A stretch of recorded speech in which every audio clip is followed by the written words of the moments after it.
Hi everyone, good morning. It's Victoria from Ask the Angels. I hope you're okay.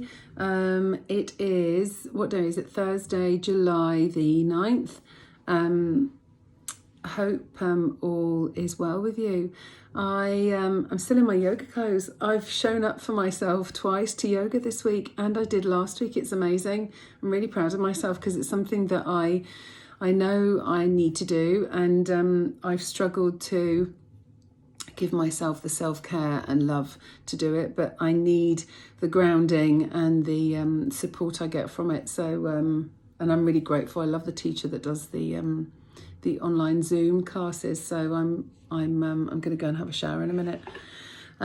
I have drawn some cards this morning from two different decks. From this deck, so I felt drawn to this one, this self-care, sacred self-care deck.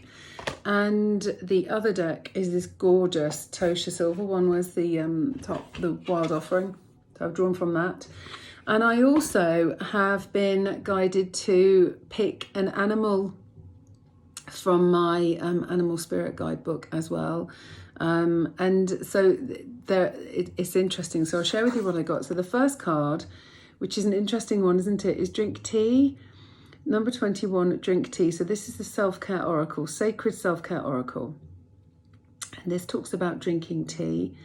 And the kind of message around this card is it's almost like this beautiful ritual of preparing it. So if you don't like tea, it doesn't have to be tea. It could be coffee, it could be a smoothie, it could be a shake, it could be whatever it is that you make. But be present while you're making it and love the ingredients that you put into it, and then sit almost in ceremony with yourself as you sit and drink it. So that's the kind of message around that drinking tea. And the mantra with that card is, I'm inspired by the wisdom of the plants and the beauty of the ceremony. And the questions that you can, because these cards are really interesting in that they give you a mantra and they also give you some questions that you could potentially journal on or think about. And they are, how do you feel when you drink tea or another beverage with intention? Taking the time to enjoy it without any distractions and focusing on all the flavours and feelings that arise.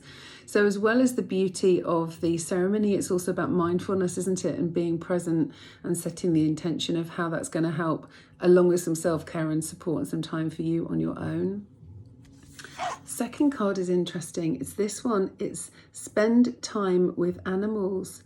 And there's a whole different range of animals around here with this lady. Butterflies on her. She's stroking what looks like a cat. There's a fox that's all dog that's right by her side. And other animals that are there. And this is saying that animal guides are present in your life right now.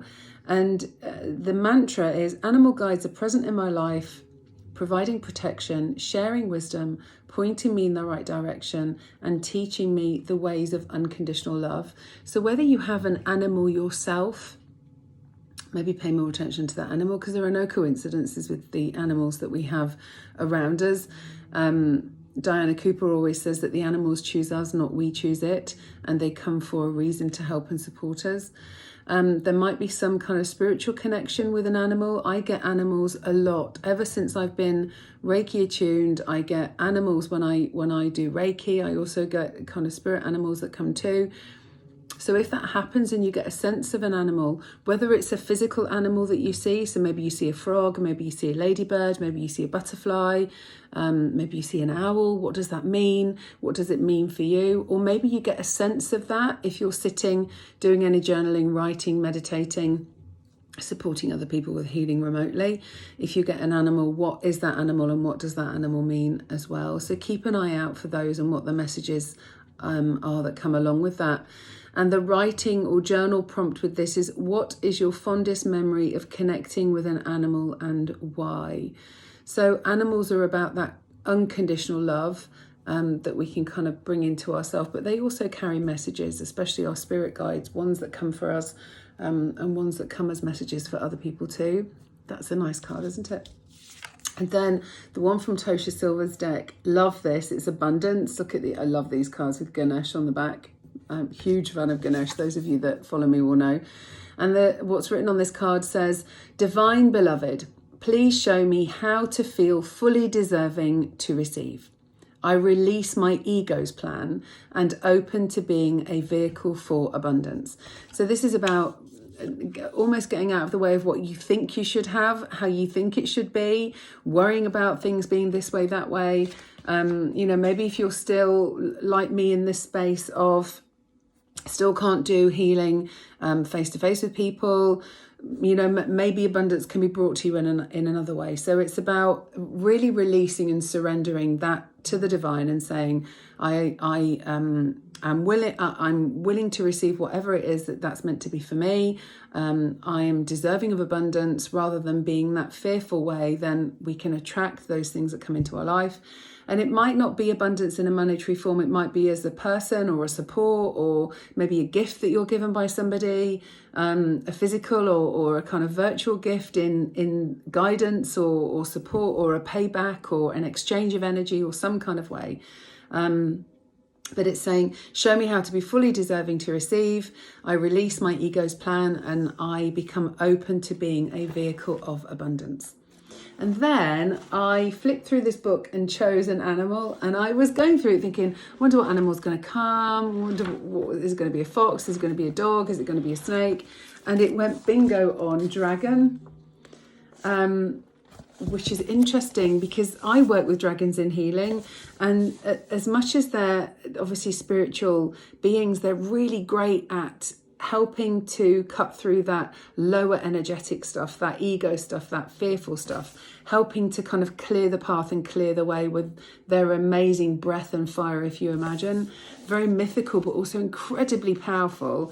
And so what lovely Dr. Stephen Farmer says about dragon, he says, you're emerging into a new phase in your life, one where you'll be taking more risks and be more vulnerable, yet you'll be well protected. Do more of the kinds of activities that bring passion into your life. It's talking about having a past life connection to a time when earth-based spiritual practices were predominant.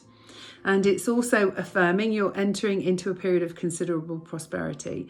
And there's a suggestion that you could benefit from spending more time in regular meditation and contemplation, and therefore journaling to allow more insightful and valuable messages and inspiration to come. So I hope that's been helpful on this Thursday morning. Thursday, nearly like the 10th of July. Can't believe it. We're into the middle of July. We're into the last couple of weeks of children being at school, and then we're breaking up for the summer if your kids have gone back. That's scary. I'm trying to be a mummy that trusts in my daughter's journey and get my ego out of the way, because she's totally fine about going back to school again and loves being at school. So that's amazing. So wish you a beautiful day ahead. Hopefully connect with you all soon. See you all soon, fingers crossed, in the physical rather than just in the virtual and in the Zoom meetings and calls, etc. I'm Victoria with Ask the Angels, sending you lots of love. Thank you so much. Bye.